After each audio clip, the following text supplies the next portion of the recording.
What's up, everybody? And today we're taking on a challenge that sounds easy until you actually try it. We're beating Pokemon Let's Go Eevee using only one Pokemon. No backup team, no legendary birds, no emergency Pikachu sitting in the box. Just one incredibly overworked Eevee. Now, if you've never played Let's Go Eevee before, Partner Eevee is absolutely ridiculous. It gets exclusive moves, insane coverage, and stats that make it feel less like a starter Pokemon and more like a tiny furry deity. So naturally, I wanted to see if it could carry me through the entire game completely by itself. Let's find out. We start our adventure in Pallet Town, where Professor Oak once again decides that handing dangerous creatures to children is a perfectly reasonable life choice. I grab Eevee and establish the rules immediately. Only Eevee can battle. Every other Pokemon gets boxed. No help, no support, just Eevee. Our first challenge is Brock. Normally you'd bring a water or grass type. I brought confidence, and somehow that was enough. Eevee's special moves hit surprisingly hard, and Brock goes down without much trouble. At this point, I'm feeling pretty good, maybe a little too good, because the next several gyms felt less like a challenge run and more like a guided tour through Kanto. Misty? Destroyed? Lieutenant Surge? Gone? Erica? More like Erased-ka. Got him! I know, that joke was terrible, but not as terrible as her chances against Eevee. One thing became obvious very quickly. Eevee is absolutely broken in this game. Need a water move? Done. Need an electric move? Done. Need grass coverage? Done. Need dark coverage? Done.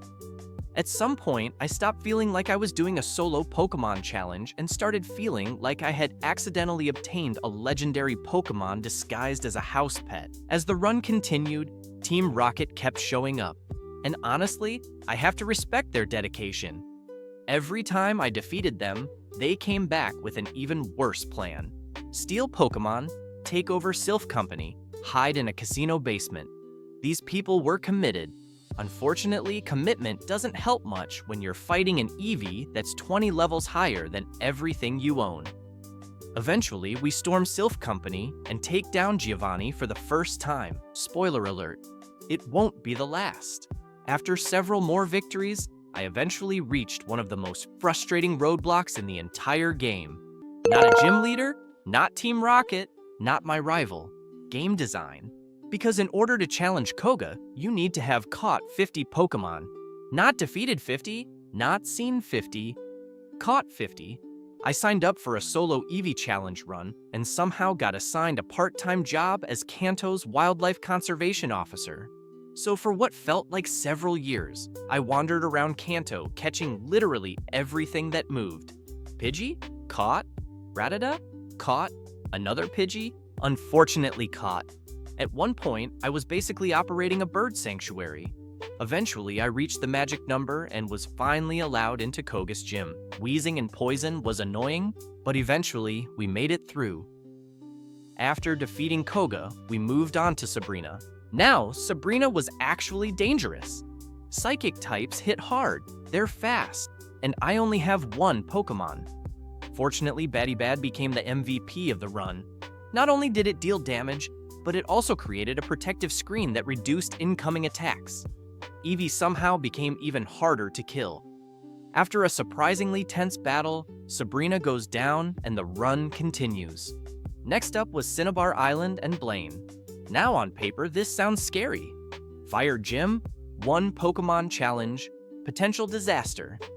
In reality, Eevee once again reminded me that type coverage is completely fair and balanced. A few well-placed attacks later, and Blaine joins the growing list of gym leaders who underestimated a fluffy fox-cat-dog thing. Seriously, what even is Eevee? After Blaine, it was time for Giovanni's final stand. At this point, Giovanni has lost to me so many times that I'm surprised he still makes eye contact. He sends out ground types. Eevee responds with water moves. Problem solved. The Earth badge is ours. And with all 8 badges collected, only one challenge remains: the Pokémon League. Before heading into Victory Road, I spent some time preparing. When you're doing a solo run, every battle feels different. A normal team can absorb mistakes. I cannot. If Eevee faints, the strategy faints with it. So I stocked up on healing items, gained a few extra levels, and prepared for the biggest battles in the game. Eventually, we arrived at the Elite Four, and things were about to get serious. The Elite Four begins with Lorelei. Ice types can be annoying, especially when they're packing powerful special attacks. Fortunately, Eevee's coverage came through once again. After a few tense moments, Lorelei was defeated. 1 down, 3 to go. Bruno was next. And honestly, I thought Bruno was going to be one of the easier Elite Four members. At this point, Eevee had basically become a one Pokemon army. We'd beaten 8 gyms, Team Rocket, Giovanni multiple times, and most trainers in Kanto without much trouble. So naturally, I walked into Bruno's room feeling pretty confident. That confidence lasted about 5 minutes. My strategy for difficult battles was pretty simple. Use Batty Bad, set up the screen, reduce incoming damage, slowly wear opponents down. It had worked all game. Bruno did not care, because several of his Pokemon knew Brick Break. Every time I got my screen set up and started feeling comfortable, Bruno would immediately punch straight through it. Apparently, protective barriers are more of a suggestion than an actual defense when you're fighting a professional martial artist. Then things got even worse. His Pokemon started using superpower, and when you're doing a solo run, seeing your only Pokemon lose almost its entire health bar in one attack is a genuinely terrifying experience. There was no backup plan, no switch option, no second Pokemon waiting to save the day. If Eevee went down, the run went down with it. For the first time during the Elite Four, I actually thought I might lose. I was constantly juggling healing items, resetting my screen, and hoping I could survive long enough to attack. At one point, I was spending more turns trying not to die than actually dealing damage. Fortunately, superpower lowers the user's stats every time it's used. Eventually, Bruno started weakening himself enough for Eevee to regain control. After a tense back-and-forth battle, Bruno finally went down. And honestly, for a guy whose entire strategy is basically punching things really hard, he came much closer to ending the run than I expected. Agatha was next. Ghost types can be annoying. Status effects can be annoying. Everything about Agatha is annoying. Poison, confusion, status moves. She seemed determined to make every turn as frustrating as possible. Fortunately, Batty Bad once again came through. After dealing with all of Agatha's tricks, Eevee secured another victory.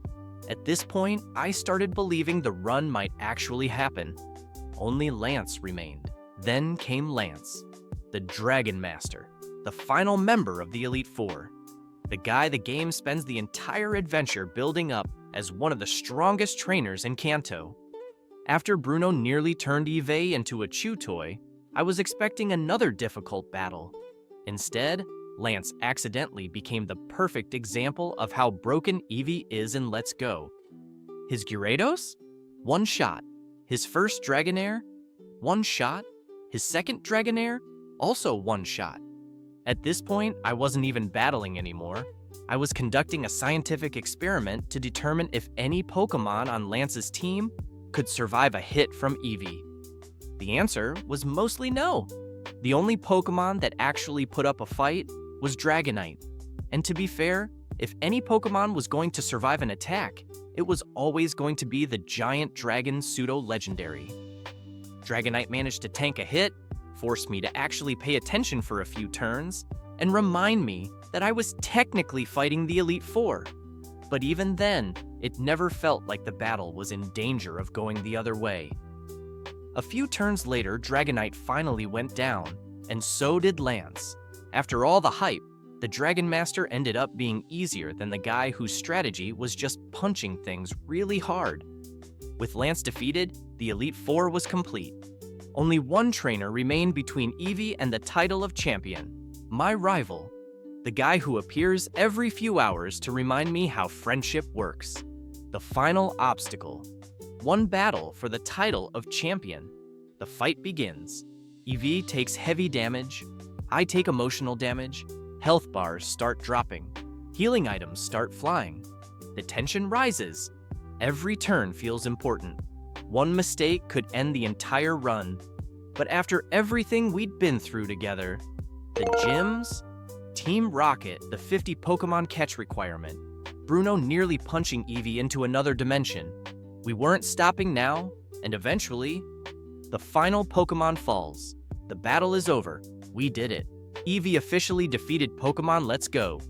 Eevee completely on its own. No team, no legendary Pokemon, no backup plan, just one incredibly overpowered fluffy monster. So what did we learn? First, Eevee is absolutely broken in Let's Go. Second, the real final boss of this game is catching 50 Pokemon. And third, Team Rocket should probably consider a different career path. If you enjoyed the video, let me know what challenge I should try next. Maybe a Nuzlocke, maybe another solo Pokemon run, or maybe something even more ridiculous. Thanks for watching, and I'll see you in the next one.